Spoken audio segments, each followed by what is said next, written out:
தேனி கொட்டக்குடி ஆற்றில் வெள்ளப்பெருக்கு ஏற்பட்டதை தொடர்ந்து அணை பிள்ளையார் நீர்வீழ்ச்சியில் செந்நிறத்தில் தண்ணீர் பெருக்கெடுத்து ஓடுகிறது. அந்த காட்சியை பார்க்கலாம்.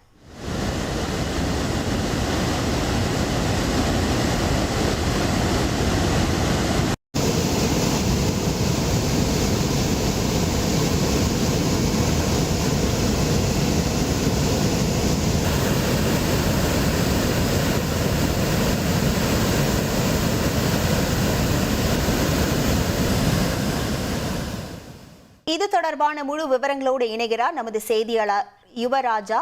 வணக்கம் யுவராஜா, இதனால் ஏதேனும் பாதிப்புகள் ஏற்பட்டிருக்கிறதா? முழு விவரங்கள். வணக்கம். தேனி மாவட்டம் போடிநாயக்கனூர் மேற்கு தொடர்ச்சி மலைப்பகுதிகளான கொட்டகுடி, குரங்கணி, வடக்கு மலைப்பகுதிகளில் தென்மேற்கு பருவமழை தொடர்ச்சியாக 5 நாட்களுக்கு மேலாக பெய்து வருவதால் கொட்டகுடி ஆற்றில் நீர்வரத்து அதிகரித்து தொடர்ச்சியாக 5ஆம் நாளாக அணைப்பிள்ளையார் அணைக்கட்டுக்கு நீர்வெளியாக வைகை அணைக்கு வெள்ள நீர் சென்று கொண்டிருக்கிறது.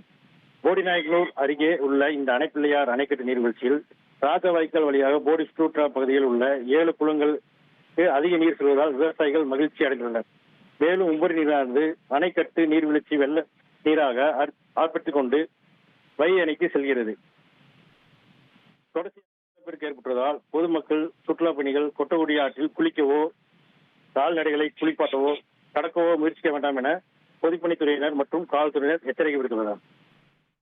உங்கள் விவரங்களுக்கு நன்றி யுவராஜா.